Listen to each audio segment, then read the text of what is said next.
এই ধরনের লিমিট আমরা কিন্তু মাঝে মধ্যেই এক্সাম পেপারে পাই।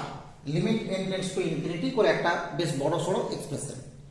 তো এগুলোকে দেখো, যদি আমরা লিমিটের প্রবলেম বলে ভাবি তাহলে কিন্তু আমরা খুব ভুল করব। এগুলো কিন্তু লিমিটের প্রবলেম নয়, এগুলো দেখেছি আমরা এইচএস এর যে ইন্টিগ্রেশন, ডেফিনাইট ইন্টিগ্রেশন, সেখানের প্রবলেম এখানে দেওয়া হয়। বা বলা যেতে পারে যে ইন্টিগ্রেশনের যে ডেফিনেশন লিমিট অ্যাজ এ সাম, সেই ডেফিনেশন থেকে প্রবলেমগুলো দেওয়া হয়। তো দেখো, এই প্রবলেমটার ক্ষেত্রে আমরা কি করতে পারি, আমরা এই লাস্টের যে টার্ম, লাস্টের টার্মকে আমরা বলতে পারি, প্রথমে বলে দিতে পারি n square by n cube. এবার এই n কিউব, এই জায়গাটাকে আমরা বলে নিতে পারি n plus n whole cube, 2n cube. This means 8n cube. আর এই যে প্রথম টার্ম, এই প্রথম টার্মটাকেও আমরা বলতে পারি কি n স্কয়ার, আর এটা হয়ে যাচ্ছে আমাদের n plus 0 whole cube. So this is 1/n। এবার আমরা যদি এই জায়গাটাকে পুরোপুরি এভাবে লিখি, limit n tends to infinity 1/n, বাইরে নিয়ে নিলাম কমন হিসাবে। এবার পুরোটাকে দেখো সামেশন করা যাবে কি n q by n plus r whole cube, n q by n plus r whole cube, because কি আমরা 1/n নিয়ে নিয়েছি, মানে n কিউ উপরে চলে এসেছে। আর this is equal to 0 to n। তো এখানে দেখো একটা সমস্যা রয়েছে, যে এই যে ডেফিনেশনের যে লিমিট, সেটা কি হয়, r equal to 0 to n minus 1 আর r equal to 1 to n। তো এখানে কিন্তু আমরা এরকম করতে পারি, এই যে প্রথম যে টার্মটা, এই প্রথম টার্মটাকে বাদ দিয়ে দিলাম। প্রথম টার্মটাকে আমরা যদি এখান থেকে হাটিয়ে দিই, তাহলে কি হবে, আমাদের 1/n আমরা এখানে ফেলে রাখবো, 1/n। তাহলে প্রবলেমটাকে আমি একটু অন্যভাবে লিখে নিচ্ছি। এখানে 1/n একটা রেখে দিলাম, যেটা limit n tends to infinity, এটা রয়ে গেল। আর এখানে কিন্তু দেখো লিমিটটা আমাদের r এর লিমিটটা 1 টু n, তার মানে আমরা এই রেঞ্জে পেয়ে গেছি। এবার এটার এই যে লিমিটটা, এই লিমিটটা 0 অবভিয়াসলি আমরা বুঝতেই পারছি, 1/n as n tends to infinity.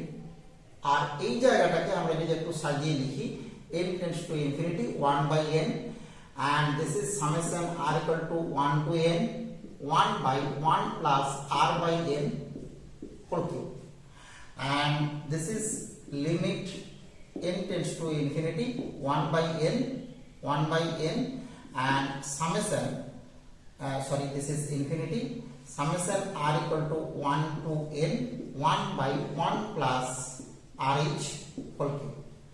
এবার দেখো, এটাই কিন্তু একটা ডেফিনাইট ইন্টিগ্রেশনের ডেফিনেশন। এই ইন্টিগ্রেশনটাকে দুরকম ভাবে লিখতে পারি। আমরা কি করতে পারি, এই পুরো জায়গাটাকে x ধরতে পারি, তখন কিন্তু আমাদের ইন্টিগ্রেশনটা হবে 1 to 2 1/x³ dx। 1 to 2 কেন? বিকজ আমরা কি করেছি, 1/n this is equal two h put করেছি, তার মানে nh this is equal to 1, nh this is equal to 1। আর আমরা জানি ডেফিনাইট ইন্টিগ্রেশনের যে definition, nh equal to b minus a। So upper range minus lower range, this is b minus a। So 2 minus 1, this is 1 হতে পারে। বা আমরা এই ইন্টিগ্রেশনটাকে এরকম করতে পারি, 0 to 1 1/1 plus x whole cube dx। Clear? এখানেও দেখা যাচ্ছে কি, যে এটা কিন্তু 1 minus 0, দিস ইজ 1। এরপরে আমরা দেখো ইন্টিগ্রেশন করে নেব, দুটো যে কোনো একটাতে ইন্টিগ্রেশন করলেই হবে। আমরা যদি এখানে ইন্টিগ্রেশন করি, x to the power -3 plus 1 by -3 plus 1, and the ranges are 1 to 2। So আমরা -half বাইরে রেখে দিলাম, 1/x² 1 to 2, so -half into this is 1/4 minus 1। এখান থেকে আমরা দেখতে পাচ্ছি -half into -3/4, so 3/8। আমরা পেয়ে গেলাম কি, অপশন এ।